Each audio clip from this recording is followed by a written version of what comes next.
Hello my beauties and welcome back to my channel. If this is your first time here, I am Chris Tam. I am owner of Face Plus Body Studio. I have been in the beauty industry for over 30 years. I have been in the Pilates industry as a studio owner, teacher trainer, and instructor for over 20, and I am now a holistic hormone health coach. So I'm going back to my first love today, and I wanted to talk a little bit about the topic of the beauty industry. Is it our friend or is it our foe? And the reason I'm even bringing this subject up today is because I feel like we all know that the beauty industry is a billion-dollar business. And what I find upsetting is that it feeds on women and men, but I think in my practice, mostly I see women's insecurities. And I see this with everyone that comes in.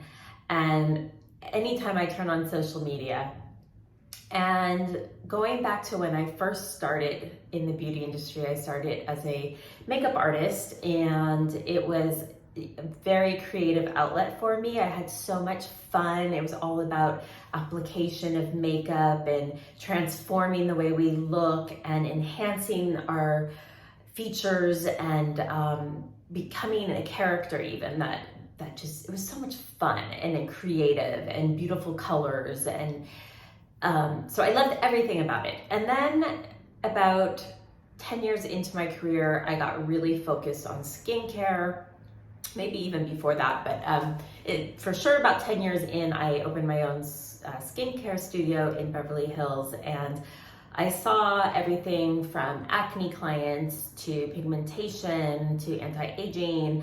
And, again, I still love what I do. Even to this day, I still love what I do. But in the early days, I'd say this would be in the early 2000s, I really believed that we could reverse the signs of aging. We can diminish pigmentation and sun damage and basically reverse the clock, because all of the products that were being sold to me, even as a professional, were telling me that I could do this for my clients, and then selling the products to the clients that were promising the same results once they got home.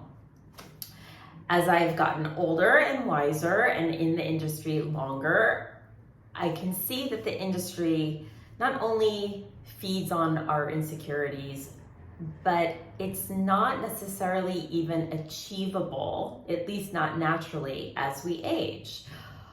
All of us are going to age. It's a part of life. And how you want to do it is up to you. And skincare is a wonderful way to optimize the health and beauty of your skin. It will keep your cell metabolism moving, which makes your skin look very fresh and alive and glowy, and it keeps the cells moving because that cell metabolism slows down due to age and due to any kind of stress, whether it's perceived stress, so stress that you're making up in your mind that isn't actually even happening, if it's emotional stress, if it's mental stress, if it's physical stress. All of these things are going to turn your cell metabolism of your skin off to save energy for you to save yourself against any of these other fears in life or threats in life, whether they're perceived or real. So the first metabolism to shut off when we're under stress is our skin, and that's the first place where we see the evidence is that our skin begins to look a little lifeless, it looks a little dull. You might see signs of fine lines and wrinkles, and there are things that we can do, mostly exfoliation, so that everything else that you use in your skincare can then do what it's meant to do, and it will give your skin, optimize the health and look of your skin. The other thing is that these cells that regenerate in your skin happen in the dermis, deeper levels of your skin.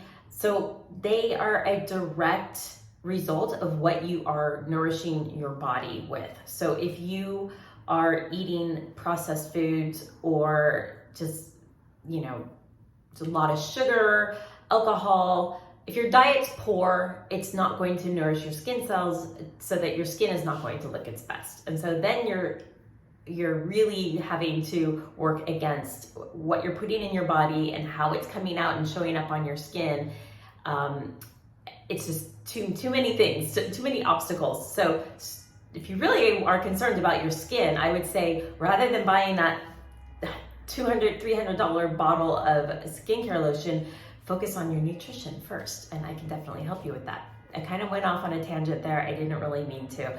I really wanted to just focus on giving you guys some tools and some information about the beauty industry and social media. And it's just like, how many of you are following Dr. Chicano?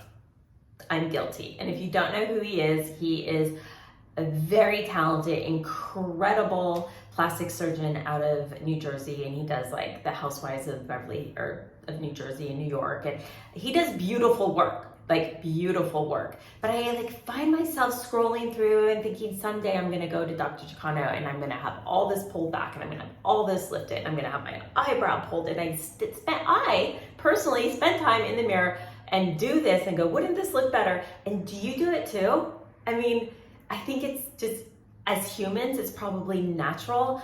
And what I've done to stop some of that comparison and sort of that it causes this anxiety in me of like, it's sometimes sort of fun to dream about like, one day I'm going to do these things or I'm going to look a certain way. But in reality, I think where the real joy and happiness comes from the experiences in life and the friendships and relationships I have in life. And do I want to spend $100,000 on a facelift?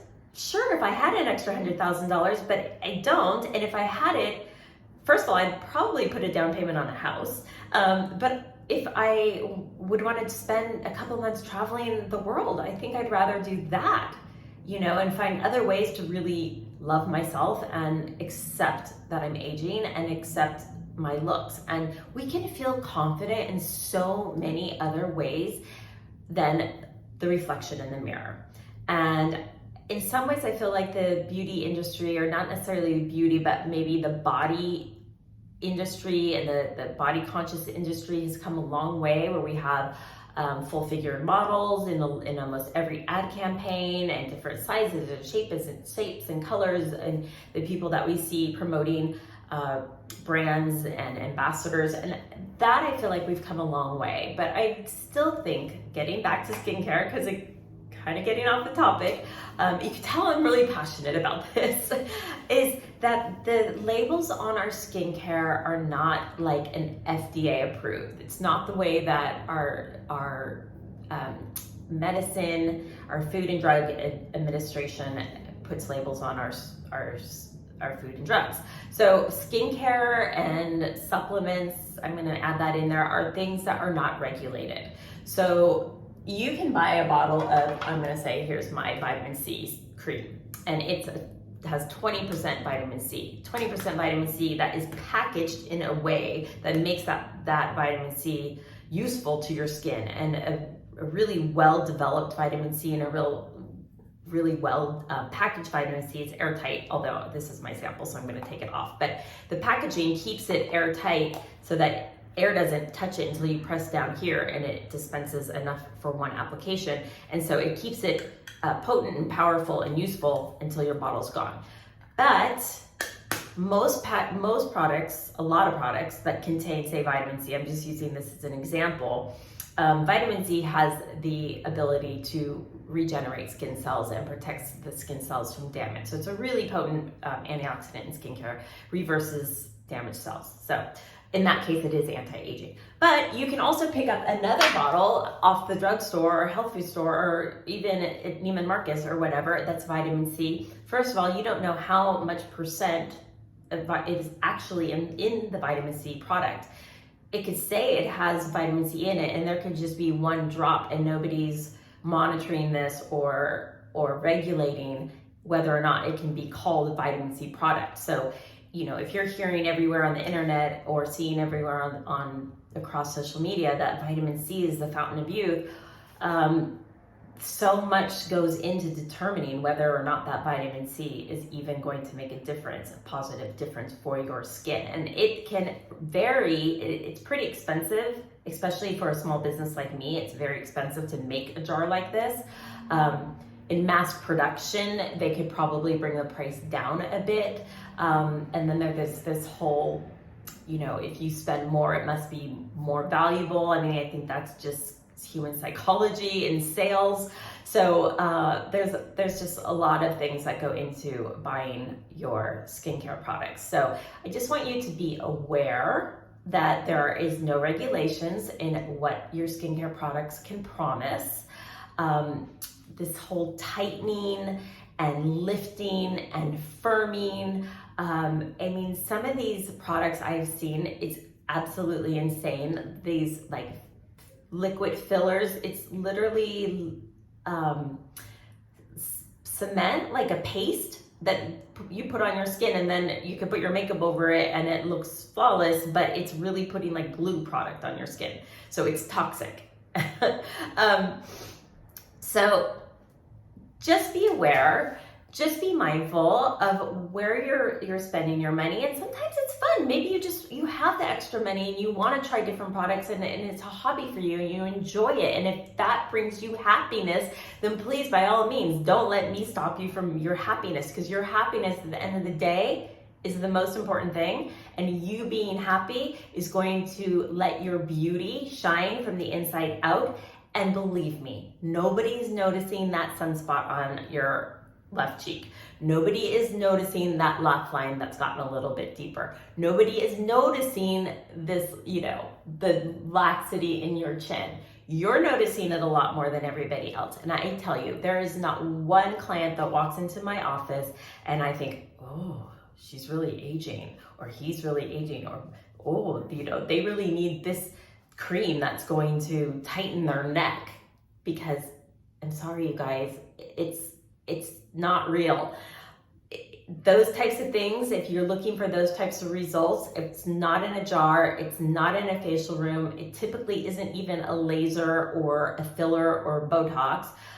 If you choose to do those things, I have absolutely no judgment around it at all whatsoever. I just want to spread some awareness so that you're not taken advantage of, that you're not lied to by a label or by something coming across your Instagram feed. So do your research.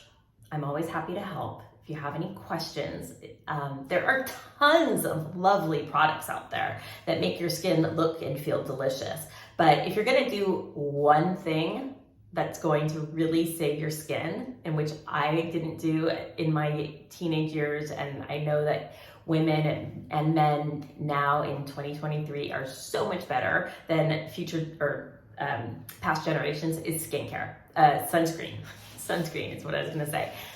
Even the skincare, like I have clients come in and dump 12 products and they go through, this is my morning routine, here are the 6 products I use in the morning, and there's other 6 products I use at night. And I'm like, oh my gosh, first of all, who has time? Who has the money? And who's selling you all of this? So keep it simple, sweetheart. Kiss. That's always my go-to. If I get all kind of crazy in my head and a little bit lost and wondering what to do, I go back to what my teacher, Dino Delano, said when I was in makeup school in Toronto in 1992. And he said kiss, Kiss. Keep it simple, sweetheart. So when in doubt, remember that, remember me, send me a question, and I will do my best to get back to you. So that's all I have for now. Chris Tam, Face Plus Body Studio, and I look forward to seeing you in my next video.